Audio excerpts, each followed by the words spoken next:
La noticia, la reveladora entrevista que concedió el presidente de Ecuador a la directora y periodista del programa Zoom a la noticia de NTN 24, Andrea Bernal. La noticia, por primera vez el mandatario habló de manera extensa sobre la forma como ha enfrentado el que ha sido considerado por muchos como uno de los momentos más difíciles de su gobierno. Y no es para menos. En las últimas 3 semanas, Ecuador ha sido víctima de un vil chantaje ejecutado por parte de las disidencias de las FARC que aún operan en la frontera que comparte Ecuador con Colombia. El punto clave de esa noticia. El presidente Lenín Moreno habló con Andrea Bernal sobre el secuestro de los 3 periodistas del diario El Comercio, de su posterior asesinato y de la amenaza que representan para la seguridad de su país las exigencias que hace el grupo criminal tras confirmar que secuestraron a 2 ecuatorianos más. Esta es una entrevista en primicia de NTN 24. Presidente Lenín Moreno, gracias por acompañarnos, Andrea, me encanta verlo, muy amable. A ti, muchas gracias. Gracias sobre todo por su tiempo en esos momentos tan complejos para el país, para usted ni me imagino. Hace un año ya que va a cumplir de presidente y llegó en un momento de polarización del país. Usted mismo ha dicho que a arreglar un poco, a limpiar la casa, y se encuentra con esta crisis, periodistas secuestrados, periodistas asesinados, militares asesinados, más secuestros. ¿Lo sorprendió, presidente, el crimen organizado? Sí, sin duda alguna. Nos sorprendió, y no solamente a mí, nos sorprendió a todos. Y nos sorprendió más aún saber que en el periodo anterior parece haber habido bastante permisividad con respecto... Parece que había un acuerdo tácito de no molestarse mutuamente, a tal punto que cuando nosotros decidimos intervenir, porque me parece, en forma particular, una falta a la ética, una falta a la moral, no impedir que la droga, que en su mayoría no va dirigida al Ecuador, va dirigida a otros países del mundo. Pero, y nuestra responsabilidad para con esos jóvenes del mundo, para con esos niños del mundo, para con esas familias a las cuales se les va a hacer cenar sus ilusiones, sus sueños, sus esperanzas. Entonces yo pensé que había que decir basta y que había que intervenir e impedir que la droga transite libremente por nuestro territorio. Hay cosas terribles. Imagínense hasta el hecho de haber hecho una carretera de primer orden con un puente también bastante bien construido que en el río Mataje, que separa a Ecuador de Colombia, nosotros construimos una carretera con un puente que no va a ninguna parte. Saque usted sus propias conclusiones, Andrea. ¿Puede decir que el Ecuador no estaba preparado para algo así? No estaba preparado. No estaba preparado, es más, se desmanteló la capacidad operativa del país. Se compró helicópteros de mala calidad que se caían, 4 de los 7 se cayeron. 4 de los 7 se cayeron. Aviones que costaba más reparar los viejos, que costaba más repararlos que comprar los nuevos. No se compró el armamento debido a las Fuerzas Armadas y a la policía. Y se compró radares que no funcionaban. Con eso nos encontramos nosotros y es por eso que se ha hecho tan dificultoso darle nuevamente operatividad. Recordemos además que se descabezó a toda la cúpula militares y prácticamente se dejó sin liderazgo a las Fuerzas Armadas, un liderazgo que es fundamental para tenerlo principalmente en momentos como este. Que toca mirarlo por partes, porque usted habla de permisividad de un gobierno del que usted también fue vicepresidente. Sí. ¿Qué le hace sentir eso? 4 años como vicepresidente de un gobierno que usted señala. Hace un momento en otra entrevista decía que estoy purgándolo. Estoy purgándolo por algo de culpabilidad. De culpabilidad no por acción, de culpabilidad por omisión. A mí me entregaron una tarea y me dediqué con todo mi cariño, como usted conoce, Andrea, a cumplir esa tarea, de sacar de la invisibilización a las personas con discapacidad, darles un sitio en la sociedad y hacer que la sociedad recupere su dignidad, identificándolas como lo que deben ser, seres con derecho a todo, con derecho a la justicia, con derecho a tener las ayudas técnicas que se requieran para poder desplazarse y cumplir con sus funciones con normalidad, con derecho a la recreación, al trabajo, a la educación, al arte, es decir, a todos los espacios de la vida pública. A eso estaba dedicado, pero por omisión, sí, culpable por omisión, por no haber puesto atención a aspectos económicos que francamente poco me interesan, poco me interesaron siempre, aspectos económicos donde se presumía que podía haber actos de corrupción, pero siempre siempre pensé en la posibilidad de que eso no era sino mentiras o calumnias, pero claro, cuando asumimos el gobierno ya nos encontramos con otro escenario. No se olvide que en este momento hay un vicepresidente preso y por lo menos una decena de ministros, altos funcionarios que están presos o deberían estarlo. Y en este año, presidente, ¿qué ha hecho usted para cambiar esa realidad, sobre todo en la frontera, cuando dice que no estaban preparados? Porque a mí me gustaría revisar un poco su gabinete de hoy con el que estaba antes. Por ejemplo, el ministro César Navas, que es el vocero, pues también fue ministro de Interior del presidente Rafael Correa. La canciller hoy por hoy, María Fernanda Espinosa, fue canciller también y ministra de Defensa del gobierno del presidente Rafael Correa. Otro nombre más, Miguel Carvajal, que es su secretario de Política, también fue ministro de Defensa. Estamos hablando entonces de la misma gente. Es gente de experiencia. Pero ¿y cuál fue la experiencia que tuvieron antes? Siempre todos tenemos derecho a reconocer que han habido errores y a dar un vuelco a la vida y como dice un poco la mecánica cuántica, siempre existe la posibilidad de cambiar el pasado, no permitiendo que el futuro influya en él. Siempre existe la posibilidad, aún en las peores circunstancias, no en estas que no lo son, de levantarse y seguir caminando. ¿Usted le quiere dar a ellos una nueva oportunidad? La han tenido y la han hecho bastante bien. Sin embargo, este momento difícil, pienso que es necesario resultados más contundentes. Es por eso que en mi mensaje a la nación, usted lo debe haber escuchado, manifesté que doy un plazo de 10 días a las autoridades para que este enemigo, este criminal que se disfraza de revolucionario, pues sea puesto donde debe estar, en manos de la justicia. A sus ministros, 10 días. Y si no, gracias, chao. Como he manifestado y dolorosamente me ha correspondido con otros compañeros a los cuales he solicitado que den un paso al costado después de equivocaciones o no cumplir lo que la ciudadanía y su gobierno espera de ellos, pues dar su paso al costado. Trasladémonos, presidente, al 26 de marzo, el día del secuestro de los periodistas ecuatorianos. ¿Qué pasa ese día por su cabeza? ¿Cómo digirió usted esa noticia? Bueno, con mucho dolor y con sorpresa. Con mucho dolor y con sorpresa, pero inmediatamente empezamos a tomar acciones. Jamás tuvimos contacto directo con este narcotraficante Guacho. Él únicamente había contactos. Y por las fotografías, principalmente un video que nos enviaron, en el cual ellos pedían que se les rescate, nosotros pusimos todo nuestro empeño en hacerlo. Todo nuestro empeño en hacerlo. Inclusive ordené que se detuvieran las acciones, como el Guacho solicitaba. Inclusive empezamos a acelerar, con ayuda de las distintas funciones del Estado, los procesos para tener listo. Casualmente el día lunes se hubiera cumplido el tiempo en el cual nosotros teníamos que tomar la decisión.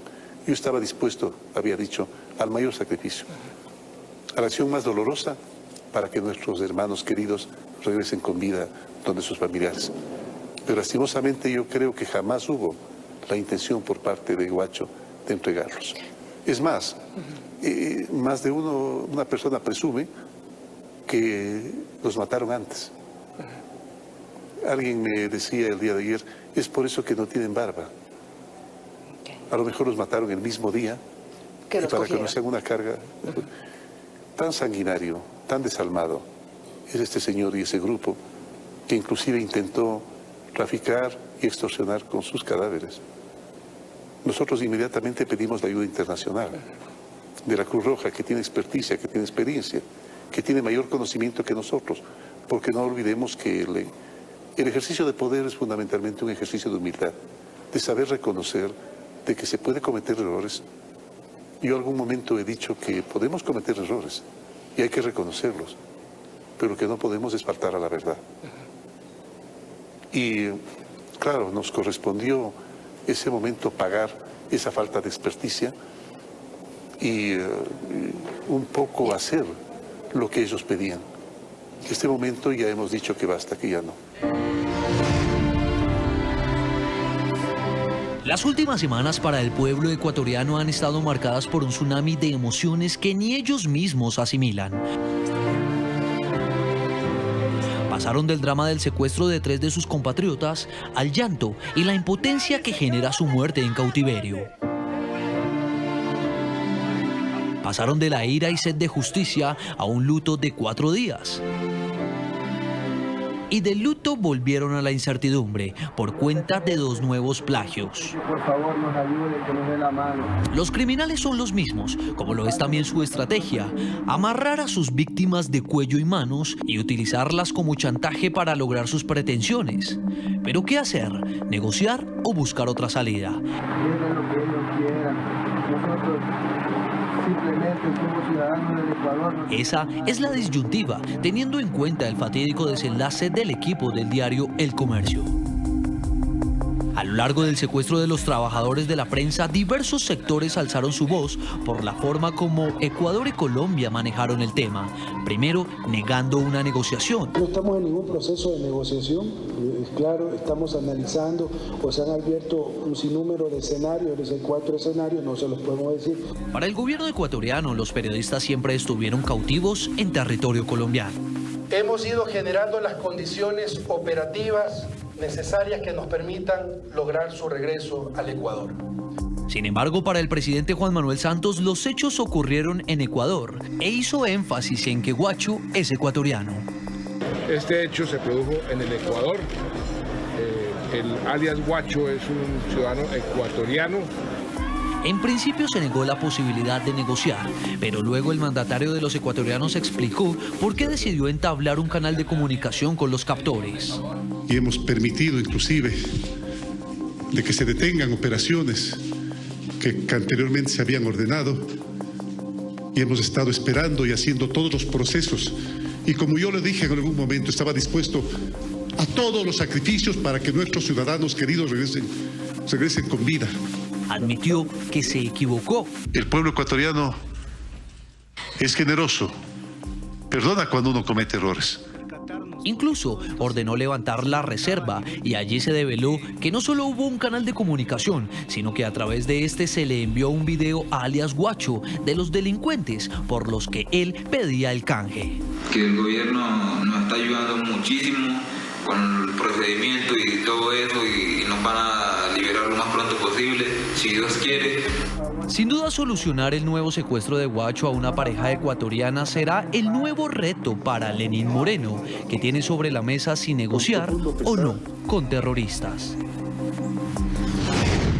Pero trasladémonos a esas primeras horas cuando se abrió ese canal de comunicación, porque su ministro del Interior, César Navas, desde un inicio le dijo pues al mundo que estaba pendiente de este caso que se estaba negociando. ¿Usted ordenó negociar, presidente? Yo creo sí, se estuvo negociando. Yo creo que fue un concepto, una palabra que se fue más allá del concepto, más allá del pensamiento. Es decir, tal vez en los momentos difíciles de no encontrar la palabra adecuada suele ser muy frecuente. Pero sí, se estaba negociando. ¿Qué se negociaba, presidente? Pues la vida de ellos. ¿Versus? La vida, versus el sacrificio que tenía que hacer un Estado de sus compromisos con la ciudadanía y con el mundo, transitoriamente. ¿Devolverle las 3 personas que pedía alias Guacho? Es posible que ese sacrificio lo hubiéramos hecho.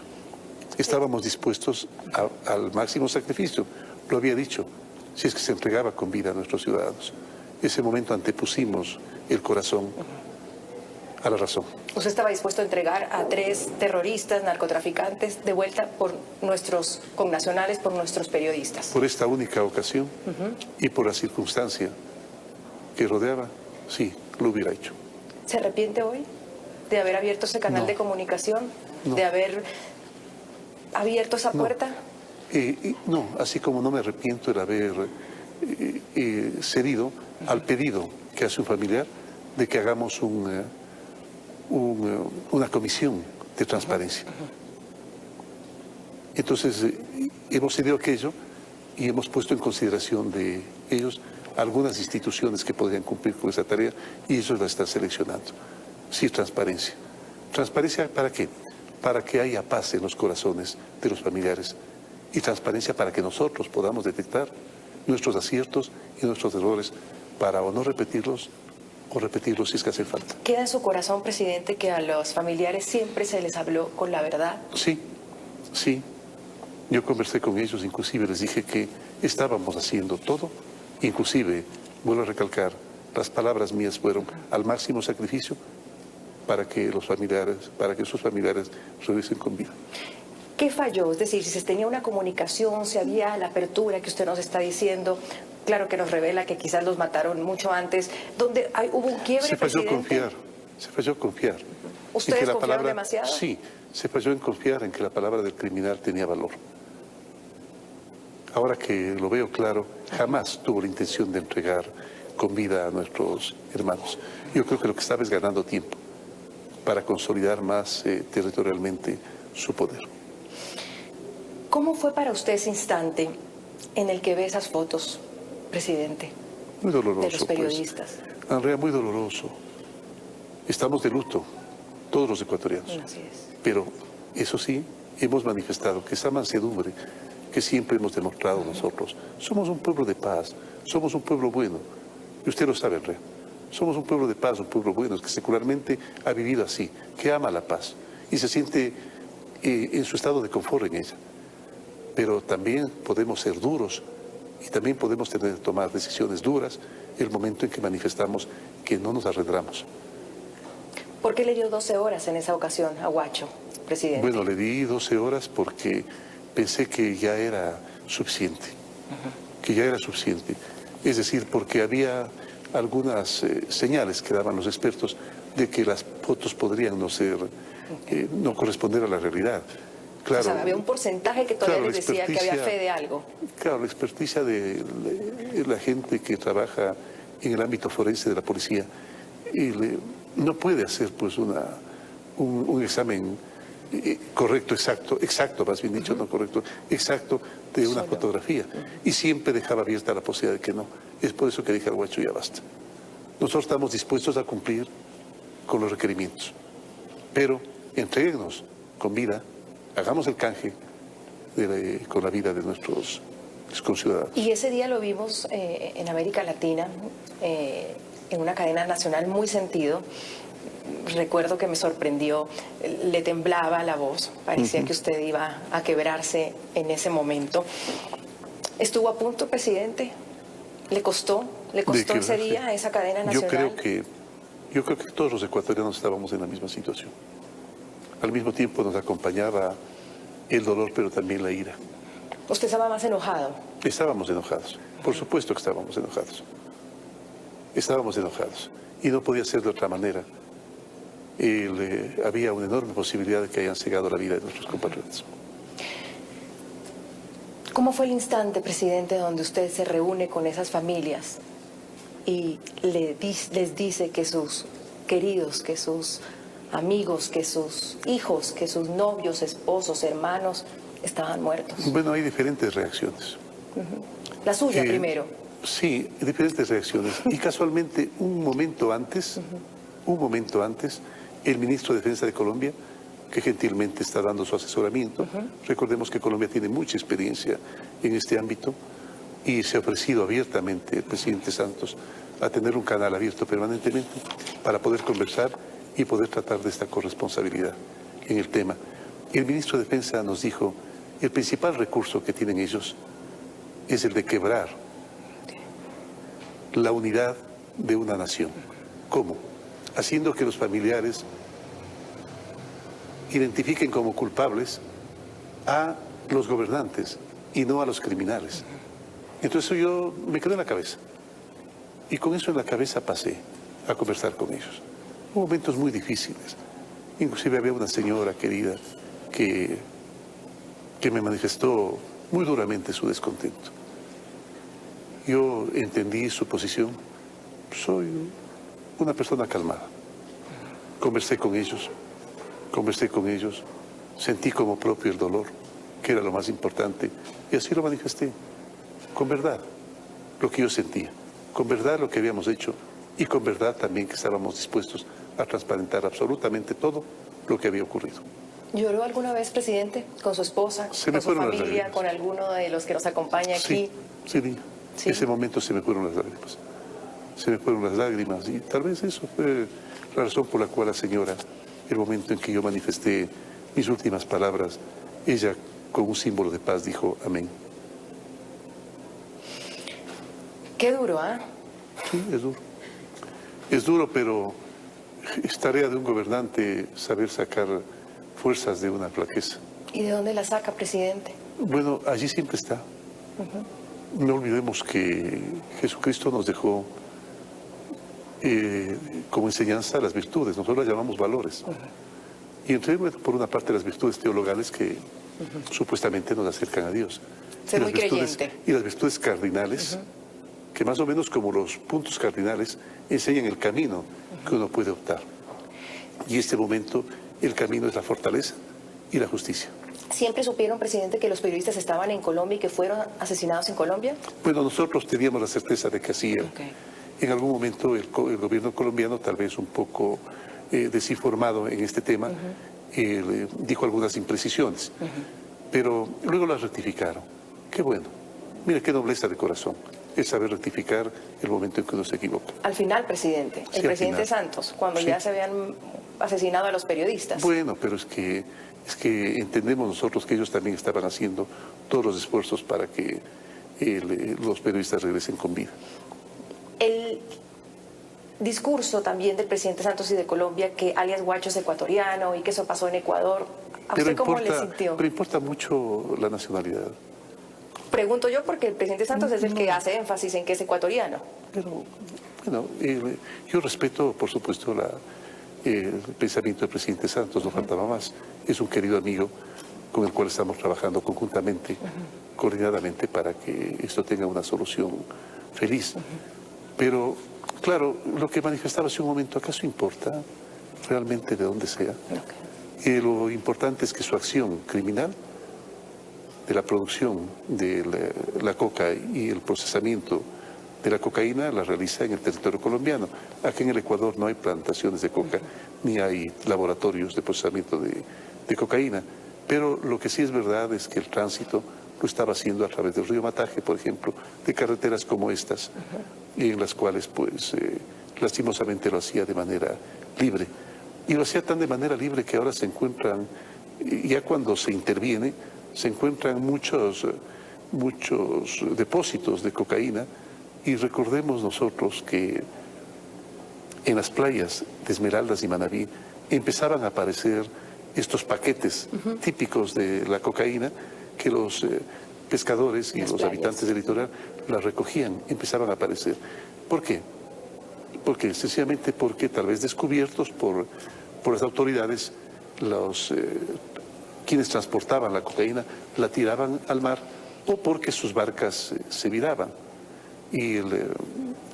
Imagínense, si se viraban y encontrábamos, ¿cuántas habrán pasado? De acuerdo. ¿Cuántas habrán pasado? Hace un momento acabo de ver un video que me lo pasaba el periodista Fernando Rincón, en el cual evidencia inclusive un testigo de estos protegidos que las FARC entregaba dinero para las campañas del expresidente Correa. Yo pedí que se compruebe su veracidad. Vi unas 2 o 3 imprecisiones allí que también las manifesté. Puede ser así, lo había manifestado, que es una falta de ética a la moral y un irrespeto a lo que debe ser la política. Eso no se ha podido comprobar.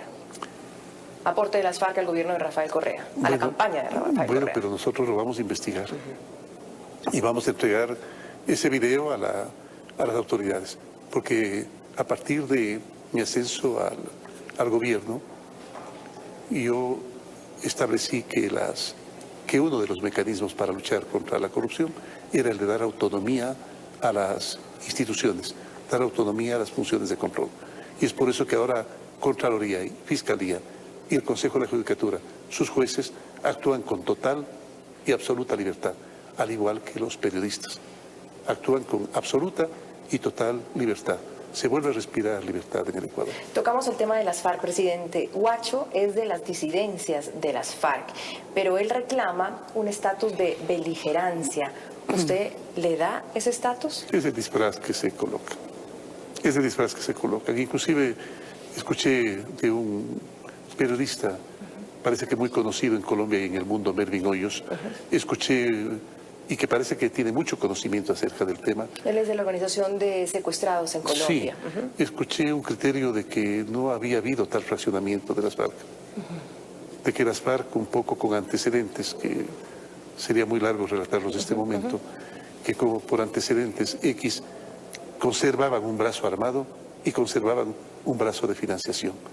Y no sé si sea verdad, habrá que comprobarlo, pero creo que es una hipótesis que tiene algo de asidero con la realidad. En Colombia dicen que son disidencias de las FARC. ¿Usted los llama terroristas? Sí, son terroristas, son narcotraficantes, son bandidos, son delincuentes. ¿Le preocupa, presidente, que aquí en el Ecuador se está negociando un proceso de paz con el ELN, que hacen lo mismo, voladuras de torres de energía, secuestran gente, yo he solicitado, ¿no le preocupa eso? He solicitado a la canciller. No se olvide usted, Andrea, que gracias a la intervención del Ecuador se logró que el ELN frene su intervención cuando el Papa visitó Colombia, lo cual podía haber sido un anticipo feliz de lo que podría ocurrir. Pero he solicitado a la canciller del Ecuador que frene esas conversaciones y que frene nuestra condición de garante de ese proceso de paz, mientras el ELN no se comprometa a dejar de cumplir esas actividades terroristas. O sea, en este momento el Ecuador no va a servir como garante para ese proceso de paz. Si es que siguen con actividades de este tipo, no. Pero se habían retomado, ¿se acuerda? Bueno, precisamente por eso he dado la disposición de que ya no más. ¿Hay un plazo? No, enseguida. ¿Y el presidente Santos ya lo sabe? Debería saberlo, creo ya, porque la canciller debe haberse comunicado ya con la señora María Ángela Holguín, que era canciller de Colombia. Sí. ¿Fue en estos días cuando vino Ayer. ¿Ayer? Ayer. O sea, ayer se toma la decisión que Ecuador no es más garante de este proceso de paz hasta que el ELN demuestre he tomado que la le decisión interesa la paz. Y la señora canciller tiene la obligación de cumplirla. ¿Usted cree que el gobierno colombiano se lavó las manos, presidente, frente a lo que estaba sucediendo en el Ecuador? ¿O usted se sintió apoyado, consolado por el presidente Juan Manuel Santos? ¿O lo dejaron ahí a que vean cómo resuelven ese problema? En circunstancias difíciles los seres humanos no suelen actuar como regularmente lo hacen. Claro, son circunstancias excepcionales y también la respuesta suele ser excepcional. Y yo creo que eso es lo que ocurrió. Es por eso que se cayó en imprecisiones y que entendemos por la situación. Pero en este momento estamos claros, el momento en que hemos recuperado un poco el mejor sano juicio, este momento podemos conversar de la corresponsabilidad, de coordinar acciones y de la necesidad de que definitivamente estos criminales tengan que rendirse ante la justicia. Me suena que sí se sintió un poco solo. No. Que hubiera podido haber más ayuda. Los ministros llegan después de que asesinan a los periodistas, presidente. Es posible que sí, más vale tarde que nunca. ¿Alguna vez el gobierno ecuatoriano le pidió al colombiano que se mantuviera al margen? Bueno, sí, y entendemos que sí se hizo. El momento en que nosotros atendimos al requerimiento de que se frenen las acciones. Nosotros lo hicimos y entendemos que el hermano gobierno de Colombia también lo hizo. Nosotros no estamos pues para verificar si eso se cumplió o no, pero desde frontera así se podía verificar. Volvamos al tema de la responsabilidad o la permisividad al anterior gobierno, porque hay un término que usted utiliza, que es la mesa servida, que no había tal mesa servida cuando usted llega en temas económicos, pero parece que se había una mesa servida para el narcotráfico y para los narcos en Ecuador. Bueno, eso no podría decirlo con precisión, pero lo que sí es verdad es que el momento en que se me manifestó, todos tres temas, cuando el presidente Correa me visitó en Ginebra, me aseguró, porque le dije, mire Rafael, tú sabes que yo no pienso exactamente como tú. Entonces me dijo, Lenín, tú eres el presidente, tú vas a ser el presidente, entonces tú tendrás derecho a tomar tus decisiones. Pero tú eres muy propenso a criticar, le dije Rafael. Yo me voy a ir a Ginebra, a Bélgica, me manifestó, y no voy a decir una sola palabra, Lenín. No voy a decir una sola palabra. Me voy a dedicar a mi esposa y a mis hijos, que les debo, después de 10 años de haberlos un poco abandonado. Y me manifestó además, porque claro, yo inquirí acerca de cómo estaba el asunto económico, y me dijo que la mesa quedaba servida. Él usó esa palabra. Sí, él usó la palabra de la mesa servida. La mesa servida, bueno, hasta ahora estamos descubriendo deudas, ¿no? Hace apenas un mes y medio apareció una nueva deuda de más de 3.000 millones de dólares. Y no le dijo ni una sola palabra, pero no dejó de manejar el Twitter, presidente. No, pues al otro día mismo. Al otro día, pues empezó a criticarme. Yo pienso que el asunto fue perversamente maquinado. Dejar una mesa servida, entre comillas, para que el gobierno que venía, que podía ser yo, podía ser tal vez mi opositor político en ese tiempo, el señor Guillermo Lasso, cualquiera, fracase y enseguida volver como El Salvador. Después de haber utilizado inmensos, ingentes recursos, jamás en la vida ningún gobierno ha tenido. Es más, se hace el cálculo de que la sumatoria de todos los presupuestos que han tenido los gobiernos anteriores no dan aquello que el gobierno de Rafael Correa utilizó. Y en un comienzo bien, ¿eh? Porque cuando yo conocí al economista Rafael Correa, me encontré con un joven, yo no tan joven para ese tiempo, soy 10 años mayor que él, pero sí todavía joven, que soñaba como nosotros, que quería lo que nosotros, que soñaba con la independencia de poderes, que soñaba con la libertad de expresión. ¿Y qué le pasó en el camino, presidente? Pues, el excesivo apego al poder. Es por eso que yo recuerdo siempre, como una anécdota, aquello que le sucede al Nibelungo, a esos enanos que fabricaron el anillo del poder, que se recrea bastante bien en las películas. Es una trilogía, creo, del Señor de los Anillos. Se recrea bastante bien. El Nibelungo Gollum encuentra el anillo fabricado por otro Nibelungo. Lo toma porque desea poder. Y el poder le pervierte. ¿Por qué? Porque ese anillo tenía además la condición de que las personas que adquirían poder, cada vez que tenían más poder, se iban mermando en su capacidad de amar. Y el momento en que pierde la capacidad de amar. Y es más, recordemos que en la tetralogía de Wagner, Los Nibelungos, en la última parte, cuando votan el rey de los dioses, que es más conocido como Odín, trata de apoderarse de ese anillo que proporcionaba un poder extremo, pierde la capacidad de amar, pierde la noción de las cosas, y es cuando Wagner, de una forma metafórica, alegórica, muy linda, manifiesta que se da el ocaso de los dioses.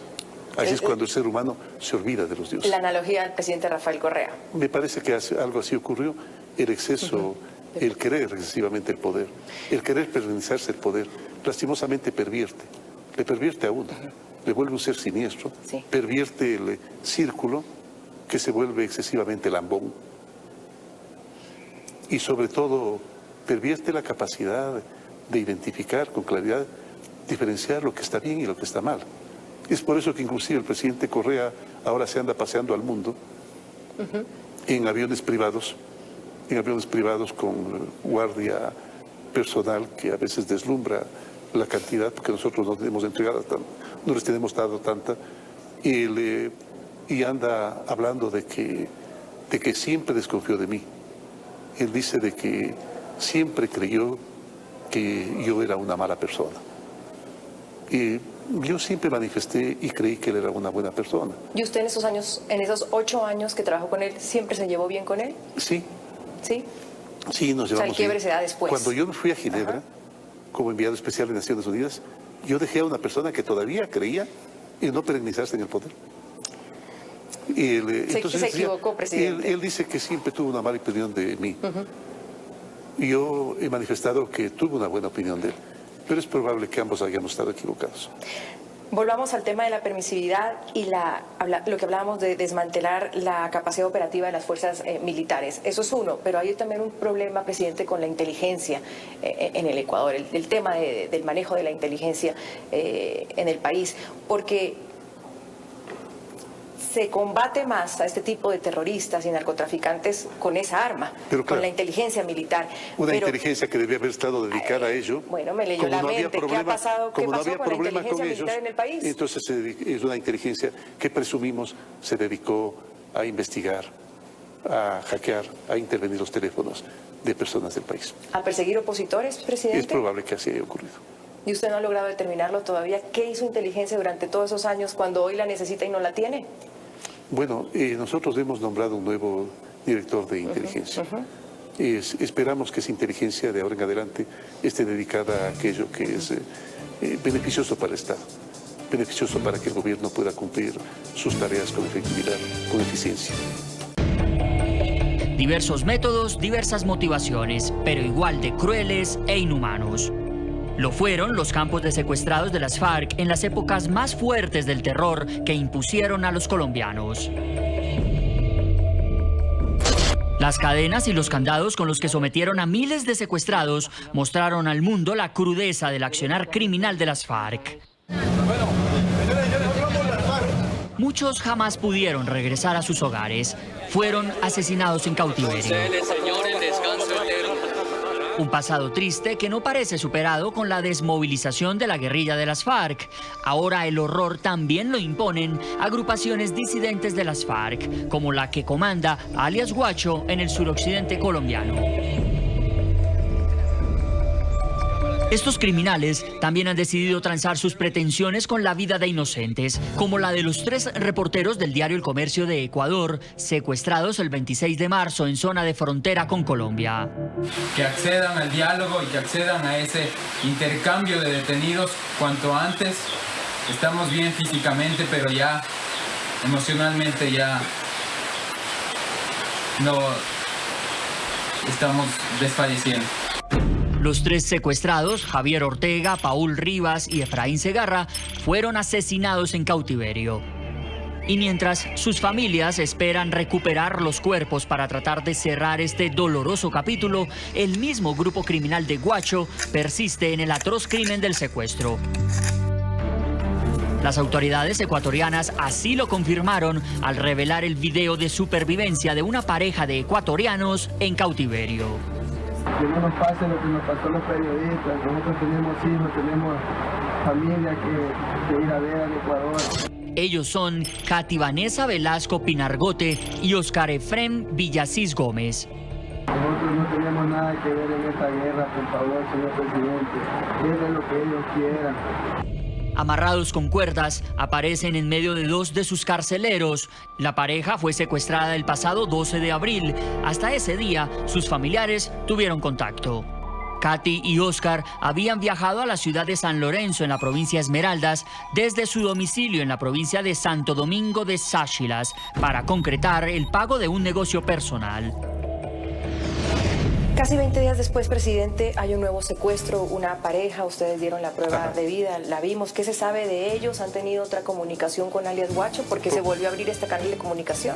Poco, pero ha habido una conversación con Guacho, y en la cual manifiesta inclusive que no quiere que se le trate con el término terrorista o narcotraficante, que es un revolucionario, por Dios, revolucionario.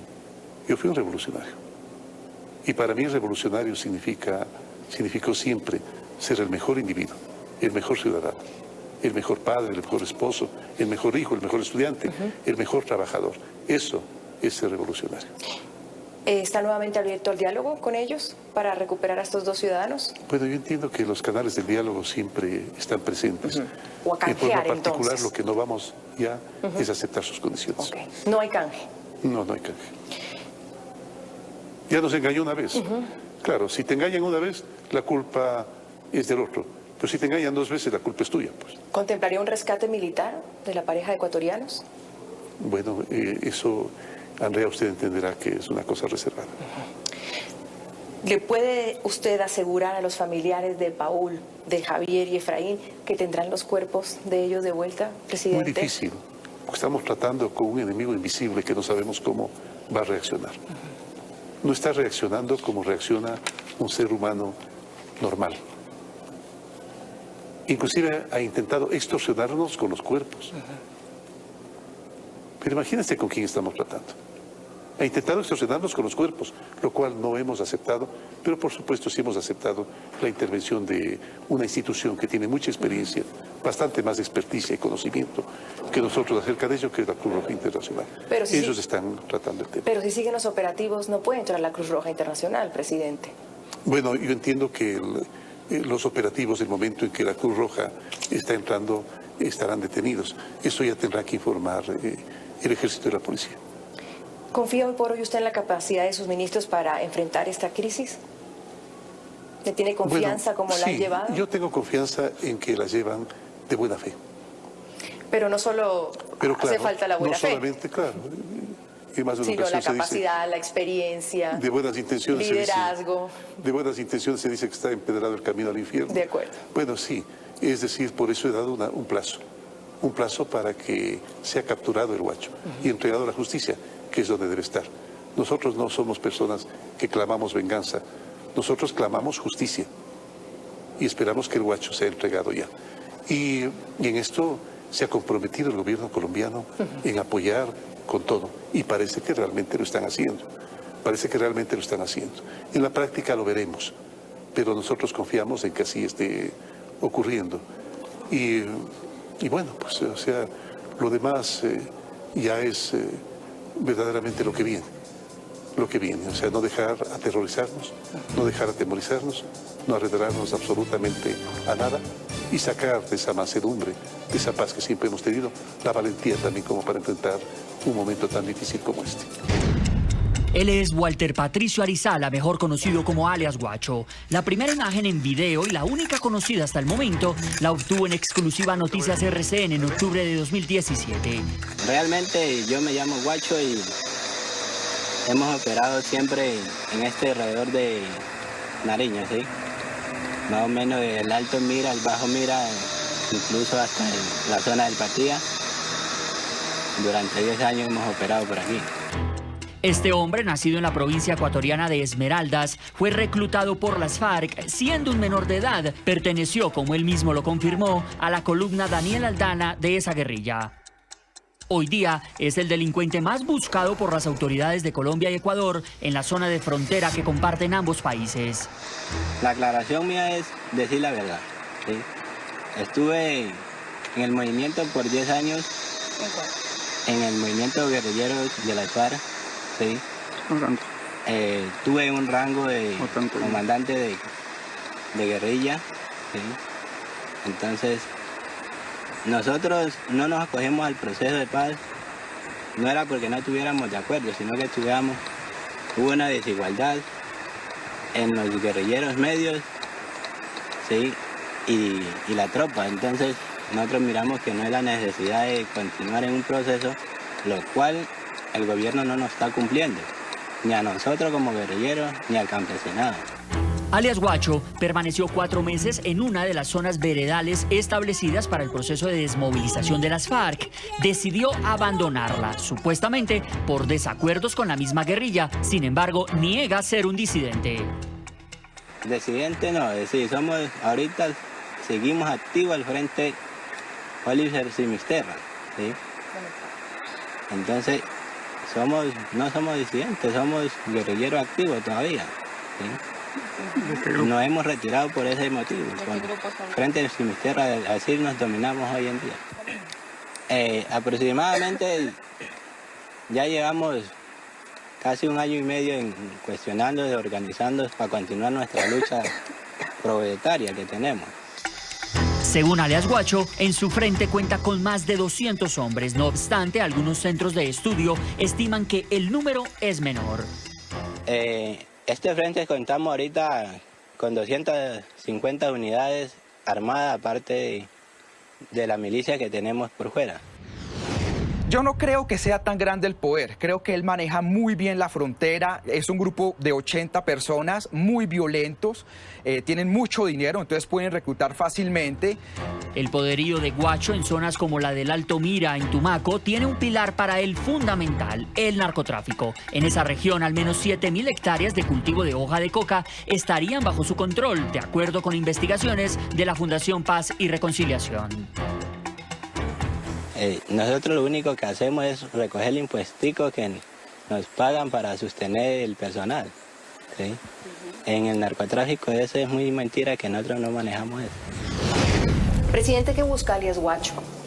¿El gobierno entiende qué o quiénes están detrás de alias Guacho? ¿Qué busca él en alias el país? Guacho lo que quiere es poder seguir transitando con libertad en la cocaína. Nosotros somos un gobierno ético. Y de ética no únicamente con respecto a nuestros hijos, a nuestros jóvenes, a nuestros jóvenes, a nuestras familias. Yo lo vuelvo a manifestar, somos un gobierno ético que tiene que hacer la parte que le corresponde de impedir que esa droga llegue a cercenar vidas de jóvenes, de niños, de familias, que se encuentran en todo el mundo. Tenemos que hacer nuestra parte. Rabindranath Tagore tiene una alegoría muy linda. El momento en que habla de que el bosque se incendiaba y un pajarito tomaba en su pico el agua e iba a depositar en el pico el agua e iba a depositar en el fuego. El elefante de manera prepotente le dice: ¿qué te pasa? El elefante de manera prepotente le dice: ¿qué te pasa? ¿Qué te pasa? ¿Tú crees que con tu pico vas a lograr apagar el fuego? Entonces, con tu pico vas a lograr apagar el fuego. Entonces el pajarito le responde: no, pero estoy haciendo mi parte. No, pero estoy haciendo mi parte. No mi parte. Nosotros estamos haciendo la parte que nos corresponde.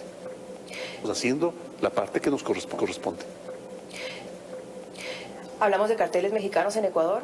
No sé. ¿Ecuador mexicanizado? No. ¿Mexicanos en Ecuador? No sé. ¿Ecuador mexicanizado? No. ¿Ecuador mexicanizado? No sé. ¿Cartel de Sinaloa? Es decir, en estas circunstancias difíciles, la imaginación y la creatividad vuelan. Se duerme poco. Se duerme poco y se pasa pensando en muchas cosas. Hemos pensado también en ese escenario. Y no se ha podido Hemos pensado también en ese escenario. Y no se ha podido identificar para quién trabaja alias Guacho. Todavía no. Estamos ¿Guacho? todavía no. Estamos trabajando en ello.